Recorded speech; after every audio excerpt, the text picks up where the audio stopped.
भैया,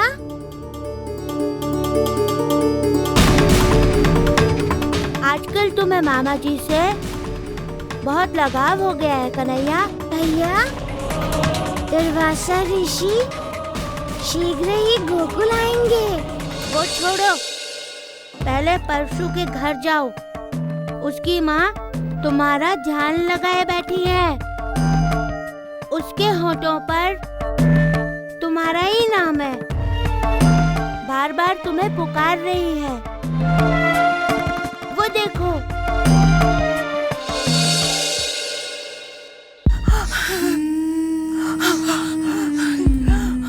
कृष्णा,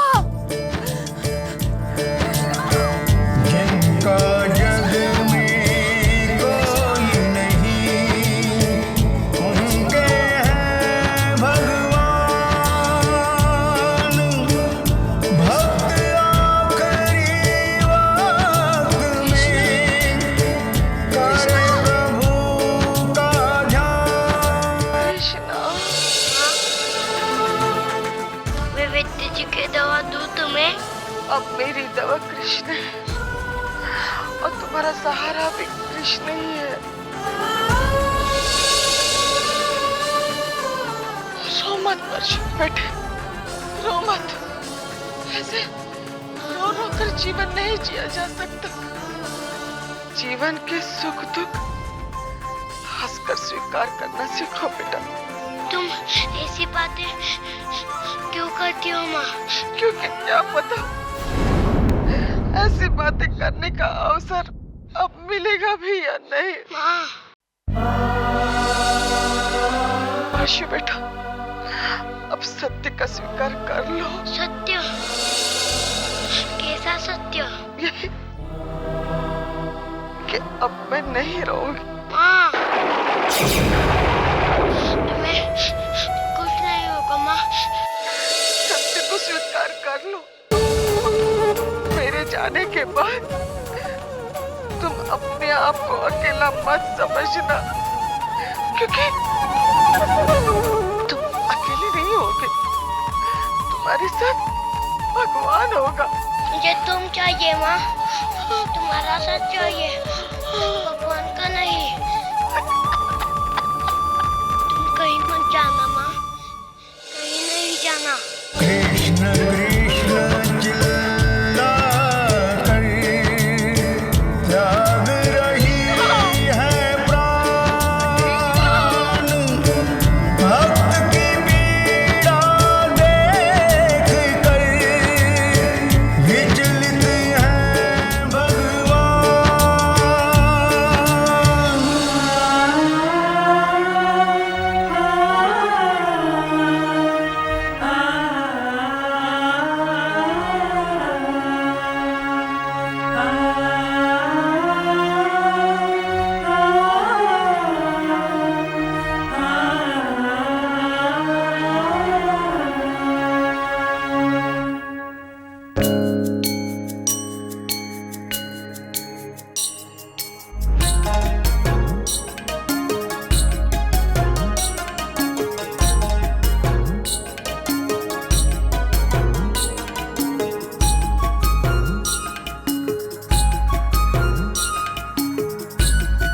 माखन चोर अब माखन चुराएगा।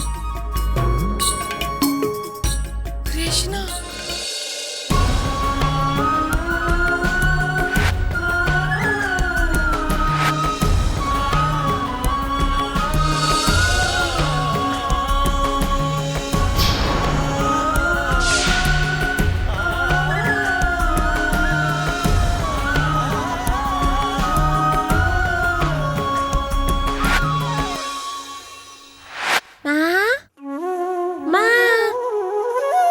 आश्चर्य है, माखन को छुआ तक नहीं।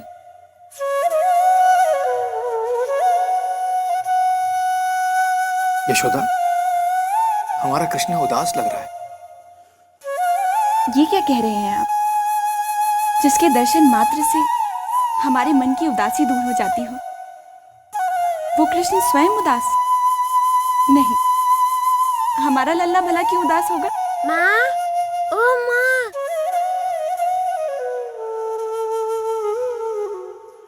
कन्हैया।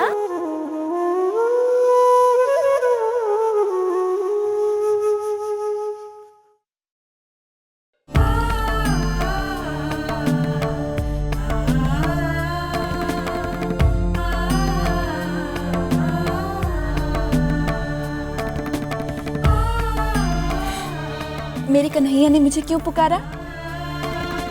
अरे यशोदा, हमारे कान्हा को कुछ चाहिए होगा, है ना? कुछ नहीं। माखन भी नहीं चाहिए? नहीं। मैं जानता हूँ मेरे कन्हैया को क्या चाहिए। हमारे कान्हा को मैया का प्यार चाहिए।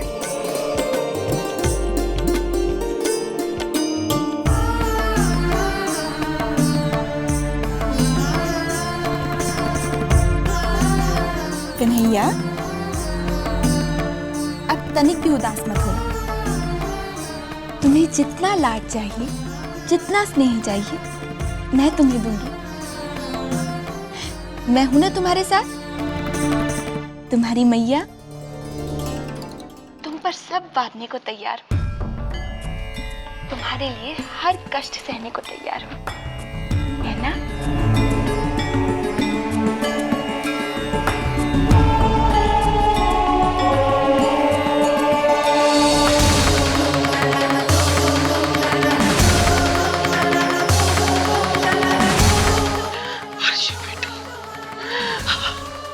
मुझे क्षमा करना बेटा। अब मैं तुम्हें लाड़ प्यार नहीं कर सकूंगी।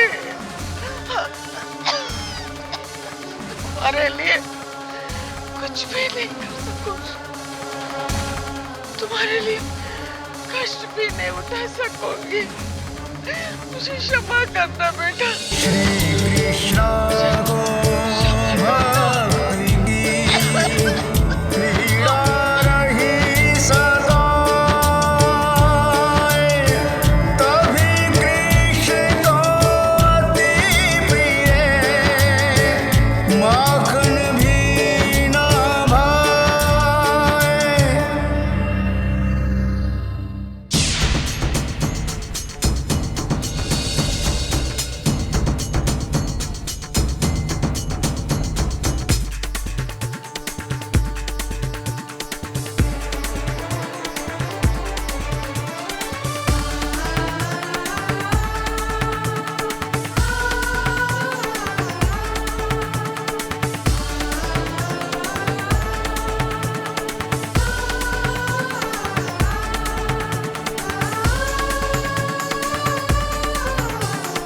कृष्णा ध्यान लगाएगा, आश्चर्य है। हंस क्यों रही हो तुम सब? मैं कह रही हूँ यशोदा, लल्ला नाटक कर रहा है। नाटक? हाँ भैया, किसी ऋषि को देखा होगा ध्यान लगाए, बस बैठ गए ध्यान लगाने।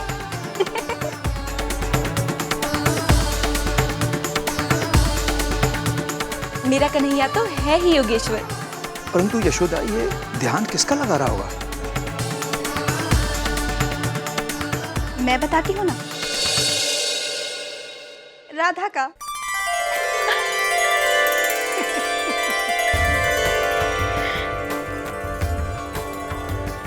चलो।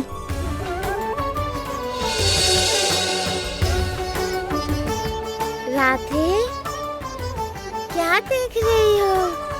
आप ही को देख रही हूँ। पृथ्वी लोक पर आप ध्यानस्थ हुए हैं। मैंने तो अपने चंचल मन को अंकुश लगाने के लिए ध्यान लगाया है। मानव का शरीर विकारों के धागों से बुना है। ये विकार मुझे भी कष्ट देते हैं। परशु का दुख देखकर मैं भी विचलित हुआ था। जैसा कर्म वैसा कर्म का फल, यही शिक्षा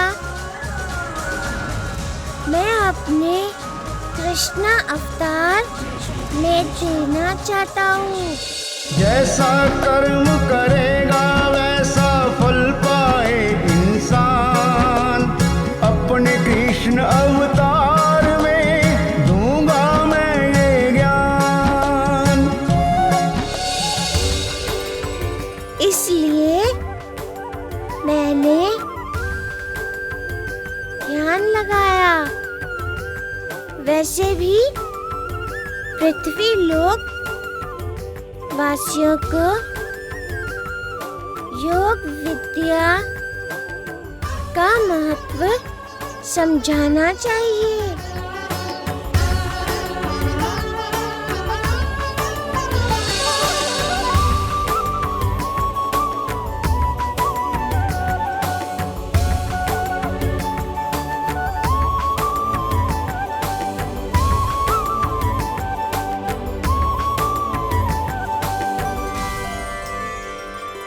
महर्षि कृष्ण, प्रणाम।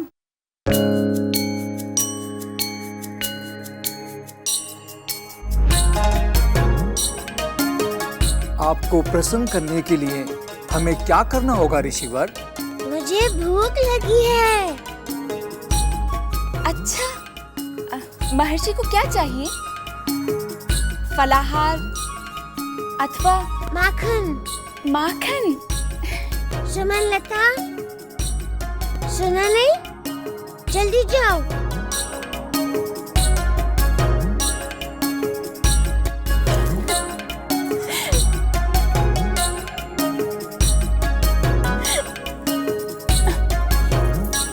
माखन।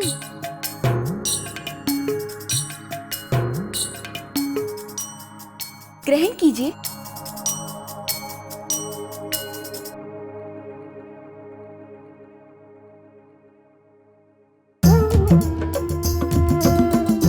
कन्हैया,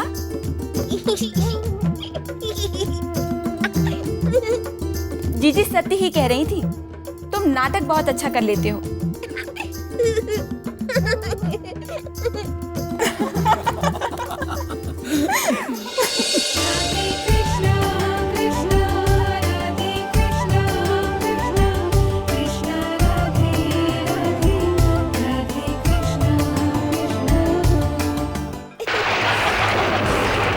कृष्ण, मैं फिर से गोकुल आ रहा हूँ। इस बार मैं केवल तुम्हारे साथ खेलूंगा मृत्यु का खेल।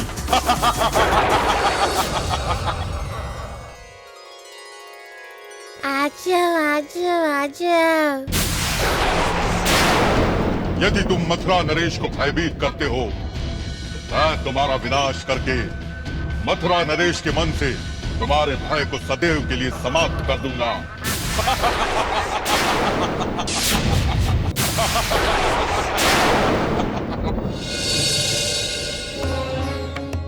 छोटे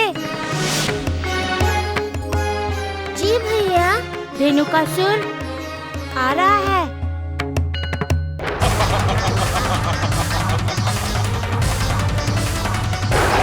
कहते हैं हर कोई अपनी मृत्यु की ओर आकर्षित होता है, परंतु इस समय कृष्ण, ये धेनुकासुर तुम्हारी मृत्यु बनकर तुम्हारी ओर आकर्षित हुआ है। भैया, वो देखो।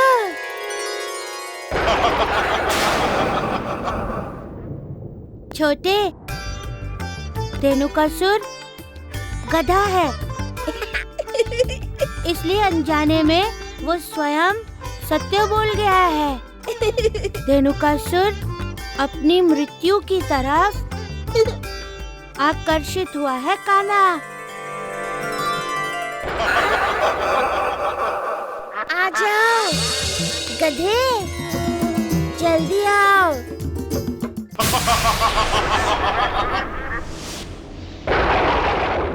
मथुरा नरेश को चाणूर का प्रणाम। चाणूर, इस धेनुकासुर की ओर से ना ही कोई संकेत आया है और ना ही कोई समाचार। महाराज, ये भी तो हो सकता है कि धेनुकासुर अभी तक गोकुल पहुंचा ही ना हो। गधा है, किस बात को कितना महत्व देना चाहिए जानता ही नहीं। और आप जानते हैं केशनी,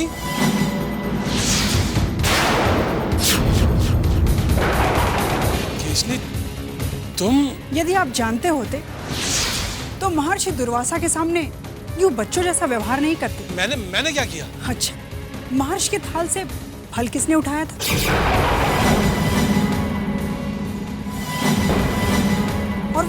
और वो तकिया किसने हटाया था? वो तो साफ करके फिर वापस रख रहा था। और तो और महाराज, तलवार से फल कौन काटना चाह रहा था?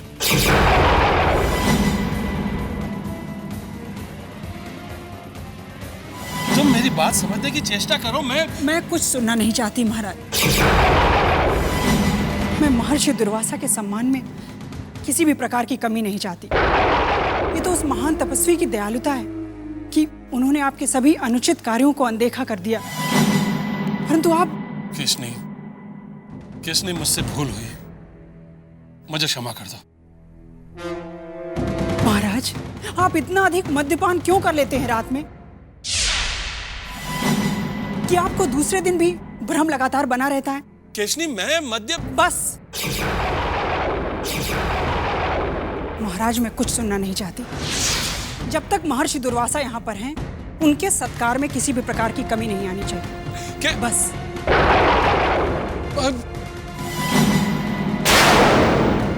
चाणो, अब मैं कैसे समझाऊं केशनी को कि कृष्ण यहाँ ऋषि दुर्वासा को परेशान करना चाहता था। महारानी केशनी उचित ही तो कह रही है महाराज। महाराज, आप कुछ समय के लिए मदिरापान बंद क्यों नहीं कर देते? चाणोर, तुम भी? क्या तुम भी यह समझते हो कि मुझे भ्रम हो रहा है? चाणोर, क्षमा करें महाराज। जाओ, जाओ यहां से।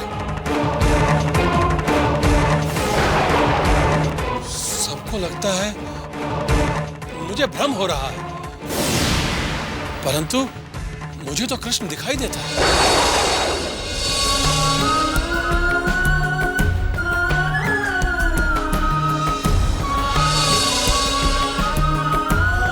कन्हैया, हमें अतिथि का सत्कार करना है कि नहीं? तो क्या धेनु का सुर आ गया? आ रहा है छोटे, आ रहा है। वो देखो।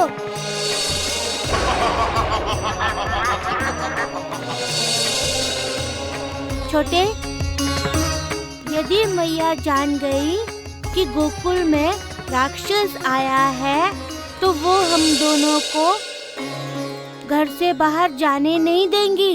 ताऊ, हम उससे पहले ही जाते हैं।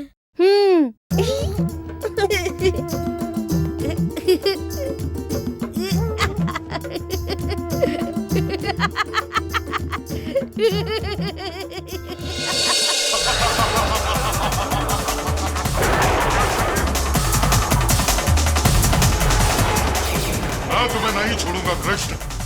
तुम्हारे कारण आज मुझे अपमानित होना पड़ा। तुमने मुझे भ्रमित कर दिया और मथुरा नरेश मुझे मूर्ख समझ बैठे। अब मैं तुम्हें मथुरा नहीं ले जाऊंगा, यहीं गोकुल में तुम्हारा विनाश कर दूंगा। गोकुल में मायावी कृष्ण।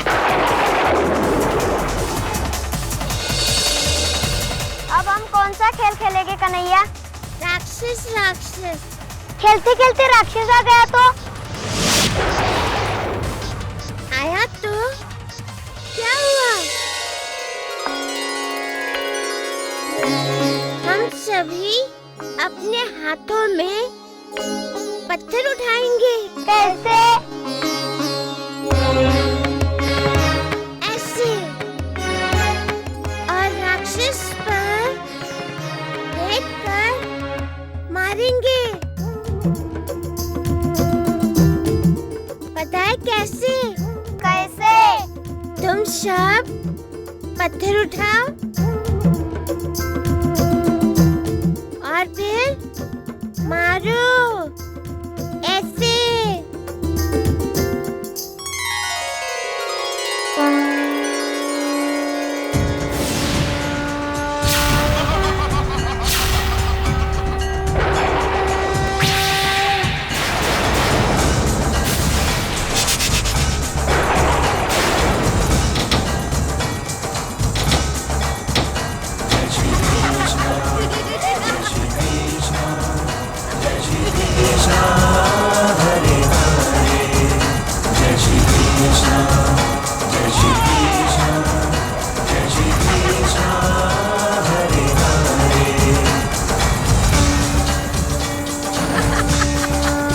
बच्चों,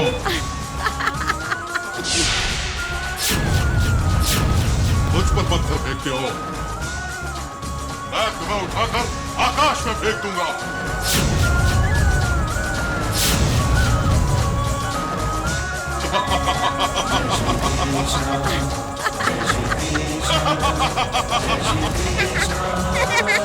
जय श्री कृष्ण, जय श्री कृष्ण, जय श्री कृष्ण।